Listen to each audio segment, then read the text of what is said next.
개인 전도가 사라지게 되고 선교의 열정이 사라지게 된 이유였죠. 이런 일련의 상황들 속에서 1968년 존 스타트 목사님이 제4차 세계교회협의회 CCC 웁살라 대회에 참여를 했습니다. 여러분, 이런 대목에서 존 스타트 목사님이 WCC에 참여를 했으니까 그는 종교다원주의자다. 여러분, 제가 신학교 때 몰몬교를 공부하기 위해서 교수님과 함께 몰몬 성전을 방문했습니다. 그럼 제가 몰몬교입니까? 여러분, 이런 가짜 뉴스들이 참 요즘 시대에 우리를 참 괴롭힙니다. 여러분께서 불교에 있는 스님을 전도하게 스님을 만나면 여러분 종교다원주의이신가요? 아니지 않습니까? WCC에 존 스타트 목사님이 간 것은 WCC의 편향된 신학과 잘못되어진 것을 바로 보기 위함이었습니다. 그리고 이렇게 회고합니다. 육신적인 가난이나 기아에 대해서 염려와 외침은 들렸지만 복음화되지 못한 수백만 명의 영적 기아에 대해서 염려하고 주를 거부하고 회개하지 않았던 도성을 향해 우셨던 우리 주님의 눈물은 찾아볼 수 없었다.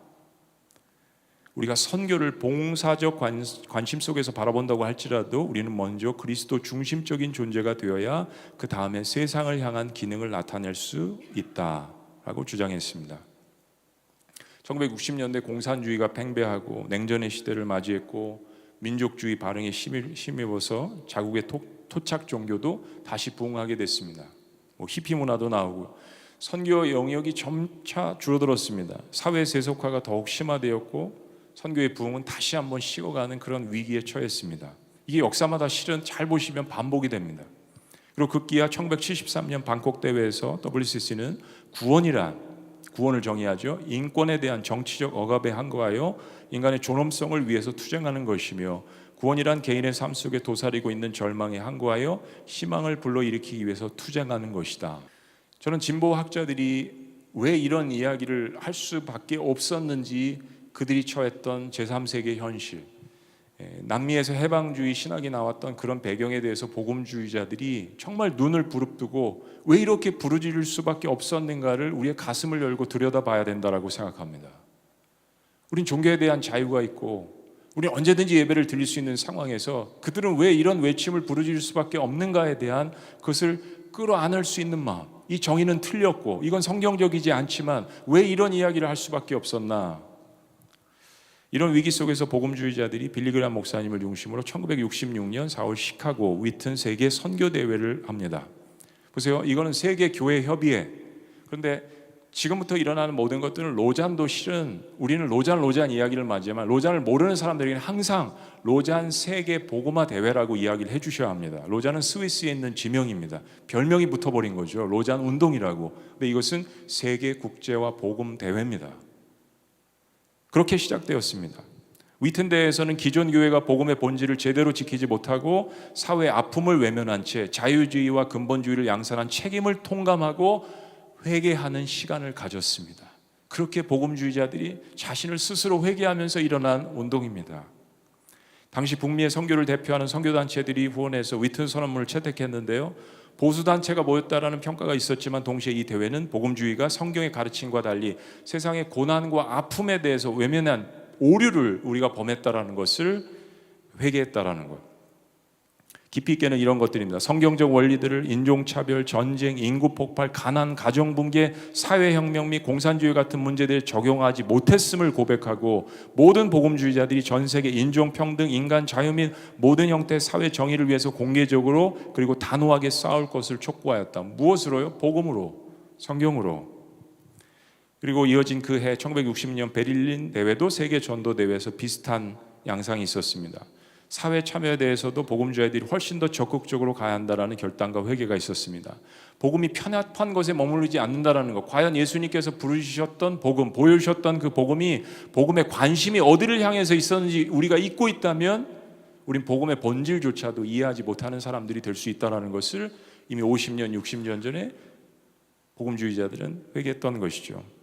시카고 66년, 위튼 66년, 베를린 73년, 시카고 선언, 그리고 74년 로잔 운동이 비로소 열리게 됩니다. 세계 복음화 국제 대회가 스위스 로잔에서 열리게 된 것입니다. 로자는 역사 속에서 희미해져가는 복음을 회복하자는 운동으로 시작됐습니다. 더불어 복음의 영역이 개인의 구원에만 머물러 있는 것이 아니라 거기서부터 시작은 되지만 복음의 능력은 예수 그리스도의 복음으로 변화된 그리스도인들이, 제자들이 사회 곳곳에서 일하면서 사회를 변혁시킬 수 있는 그 지대한 영향력을 미친다는 점을 강조하게 된 것입니다. 사회에 대한 책임과 관심을 자유주의자들이나 사회복음을 부르짖는 사람들에게만 맡길 것이 아니라 원래 예수님께서 보여주신 복음의 범위는 이웃 사랑도 포함되어 있다는 것을 회복하자는 것이죠. 존 스토트 목사님 책에 보면 현대 복음주의자들이 개신교의 역사 속에서 귀중한 하나를 잃어버렸다는 것을 회고합니다.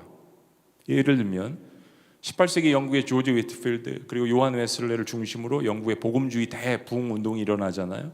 이러한 일련의 사건들이 교회의 영적 갱신과 회복을 불러왔고 결과적으로 무너져가던 유럽과 미국의 기독교 다시 극적으로 회생을 하게 됩니다. 여기서 우리가 주목하게 되는 한 가지 사실이 경건주의와 대부흥 운동이 불러온 영적 각성의 영향이 교회 안에만 머물렀던 것이 아니라 교회 울타리를 넘어서서 사회 개혁으로 이어졌고 궁극적으로는 해외 선교까지 열매를 맺었다는 사실입니다.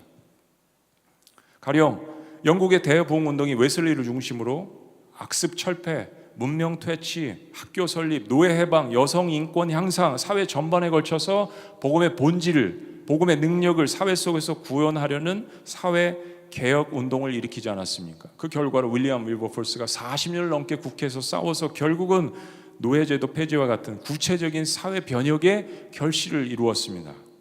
마찬가지로 독일 경건주의를 통해서 일어난 영적 개혁, 경건주의 요람이었던 할레 대학의 또 진제돌프가 사역했던 모라비안 공동체를 중심으로 해외 선교에 엄청난 부흥이 일어나게 되죠. 할레 대학 또 모라비안 교도 공동체가 각각 60명 그리고 226명의 해외 선교사를 파송하게 됩니다.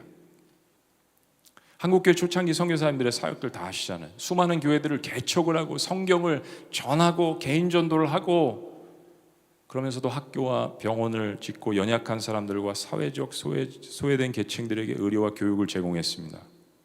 당시 교계 리더들이 노름과 술, 담배를 끊고 가정을 보호하고 돈을 모아서 암울한 현실 속에서도 민족을 새롭게 하자 교회를 주도적으로 이끌었습니다. 개인전도, 성경 보고 말씀 사역에 힘쓰면서도 복음의 진리를 강조함과 더불어서 예수님의 사랑이 무엇인지 그것에 어떻게 사람들과 사회를 변혁시킬 수 있는지를 실천하고자 했던 것들이 바로 우리 한국 조상들의 또한 모습이었습니다.